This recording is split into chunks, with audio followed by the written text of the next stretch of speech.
Good morning, students. We shall teach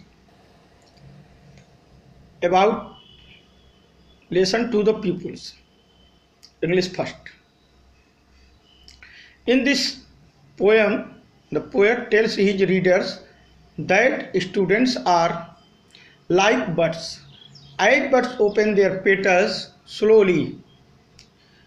In the same way, the teachers help their students to open the petal of their minds and make them successful person.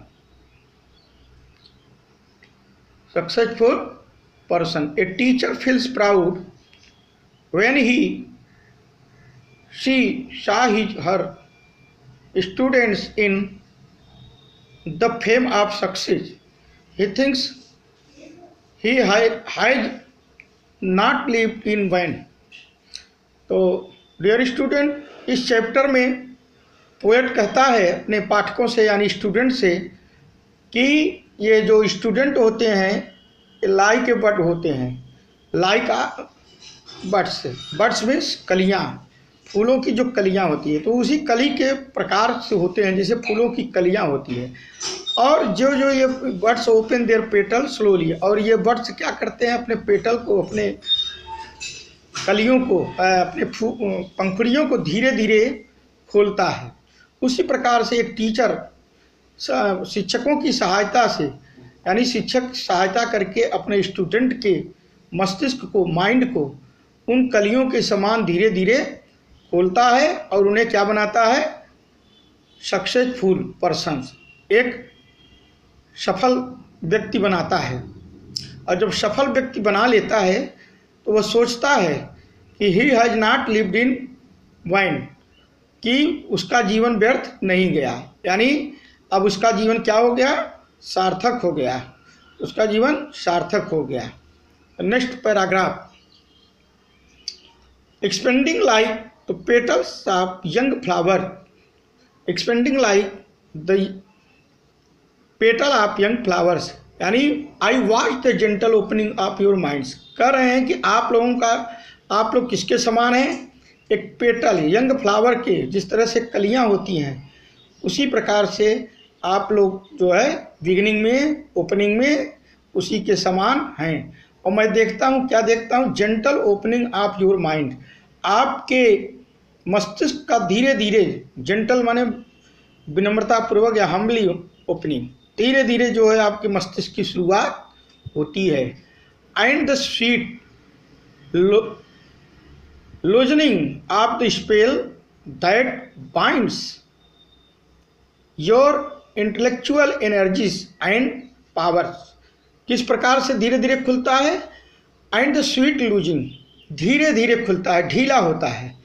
क्या आप spell, आपका जो spell है, बांधा हुआ है, magic है, जादू है, जो भी बांधा हुआ है, कैसे माने एक मैजिक से जो बांधा हुआ है, आपका इंटेलेक्चुअल एनर्जी यानी आपका आध्यात्मिक विचार या जो थॉटफुल शक्तियां हैं और पावर हैं। यानी कभी कहने का तात्पर्य है कि जो स्टूडेंट होता है यानी टीचर उसको क्या बनाता है, उसके मस्तिष्क को धीरे धीरे विकसित करता है। जिस प्रकार से एक यंग फ्लावर्स की जो कलियां होती हैं वो धीरे धीरे फूलकर एक पूर्ण फूल के रूप में विकसित होता है, उसी प्रकार से एक टीचर जो है धीरे धीरे क्या करता है, उसकी आध्यात्मिक पावर को धीरे धीरे ढीला करता है, जो कि उसके आध्यात्मिक पावर को जो किसी भी जादू के साथ जिसको बांध दिया गया है।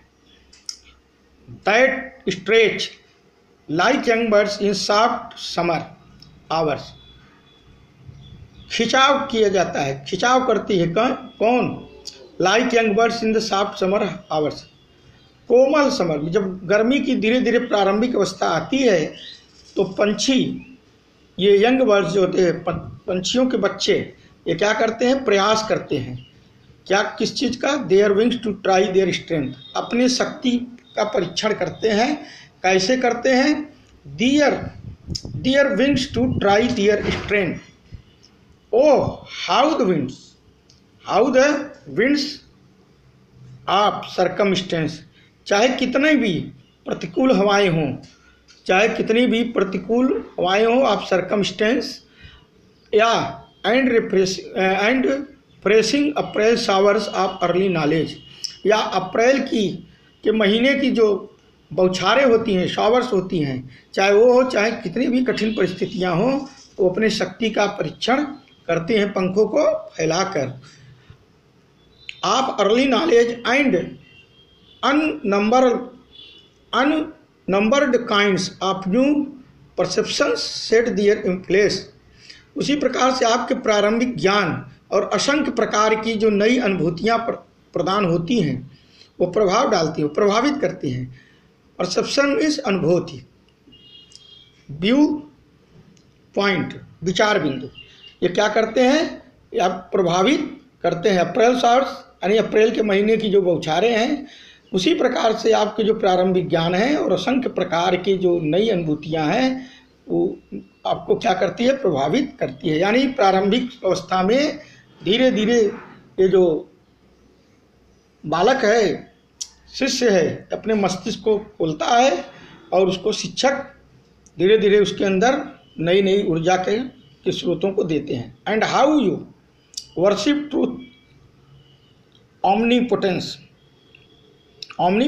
और किस प्रकार से आप जो है सत्य की पूजा करते हैं, सत्य की पूजा करके सच्चाई के रास्ते पर चलकर सर्वशक्तिमान हो जाते हैं। यानी आप दृढ़ प्रतिज्ञ हो जाते हैं और आपके अंदर एक सच्चाई की ताकत आ जाती है। व्हाट जॉयनेस रैन अपॉन मी, जब तब क्या होती है, जॉयनेस प्रसन्नता की वर्षा मेरे ऊपर होती है। यानी कौन कह रहा है, शिक्षक, ये शिक्षक कह रहा है, तब मेरे ऊपर वर्षा की प्रसन्नता होती है।